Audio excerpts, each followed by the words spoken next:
他向屋内二人行了礼，转身欲走，却险些撞了身后一人。魏无羡机警地跳开，定睛一看，又一张蓝忘机的脸，却带着和风温雅的笑，只是这笑似乎不似往日一般自然流畅，若是细细看去，还能发现那人上扬的嘴角似乎有些轻微的抽搐。魏无羡，则无君。蓝曦臣尽力压制着心中的怪异感，行礼道：“魏公子，真是抱歉呐。”魏无羡稍稍一愣，便回过神来，他方才确实有喊过蓝忘机砸中他这件事的，实在接受不了如此正经的道歉。那边蓝忘机也罕见地露出了极为明显的愧疚的表情。魏无羡连忙摆手，又悄悄伸出一只脚，将方才自己拄了一路的木棍往旁边踢了踢。不，没有关系，我壮实得很。特别经得住砸，就蓝湛那一下我还不放在心上。江厌离一早便听闻魏无羡被砸，也是担忧不已，又见他神色不对，忙上前询问。正当魏无羡以为自己可以蒙混过关之际，远处跑来一位门生。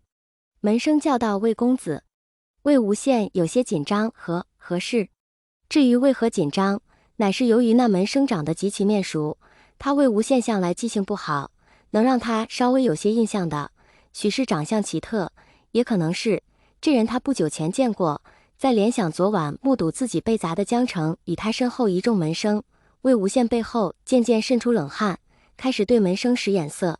门生递来一瓶药，仿佛瞎了一般，朗声道：“宗主听闻您一路拄着拐来找师姐，嫌您丢人，便差我来送药，并嘱托您，若是再敢丢莲花坞的脸，他打断您的腿。”魏无羡四人围坐在桌旁，蓝忘机垂着眸，主动坐得离魏无羡近了些，眼睛时不时瞥过他的腰，委屈自责的似乎想伸手亲自上来帮他揉腰擦药。这个想法刚刚冒出，一副蓝忘机低眉顺眼为自己揉腰的画面便闯入脑海，激得他一个哆嗦，险些又闪了腰。蓝曦臣也是尴尬的笑笑：“魏公子，昨日……”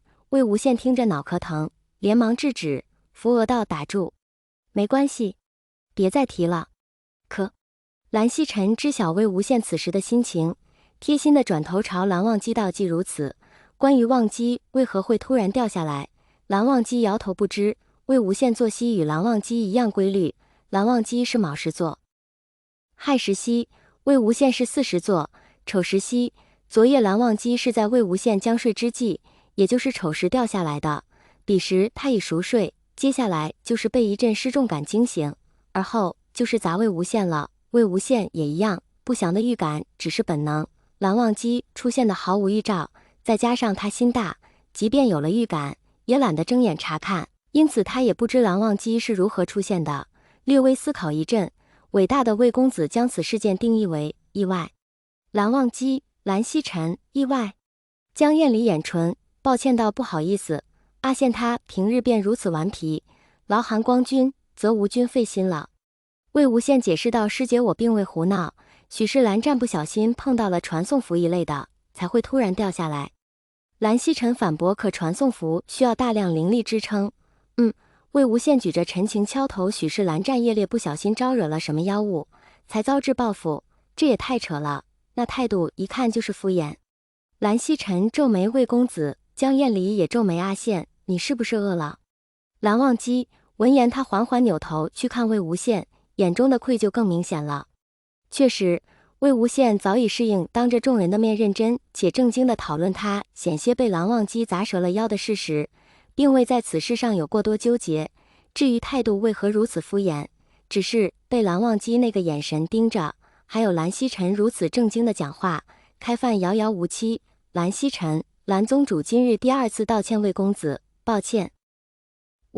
他在云深不知处当真未见过能一觉睡到正午，早膳并午膳一块吃的人。”魏无羡第三次打断他：“不用，您客气了。”蓝曦臣，战后各大世家都忙得紧，族中还有事务尚未处理。蓝曦臣与蓝忘机并未久留，与江厌离约定此事各自研究，书信交流，便遇见回了云深不知处。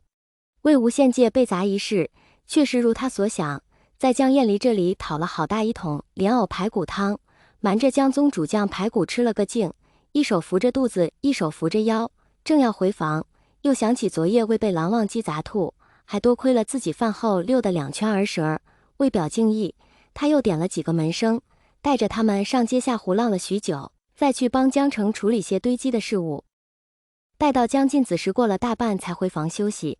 魏无羡今日玩得也很尽兴，安静祥和地躺在床上，丑时将至，困意袭来，闭上眼睛正要入睡，忽的眼皮猛跳，昨日那股不祥的预感又浮上心头。不会吧？魏无羡不信邪，却也被砸怕了，想睁眼查看，可那边似乎等不及了，未待他睁眼，一重物便再次直直砸中了他。啊呀！夜间莲花坞的静谧安详，再次被熟悉的嚎叫打破。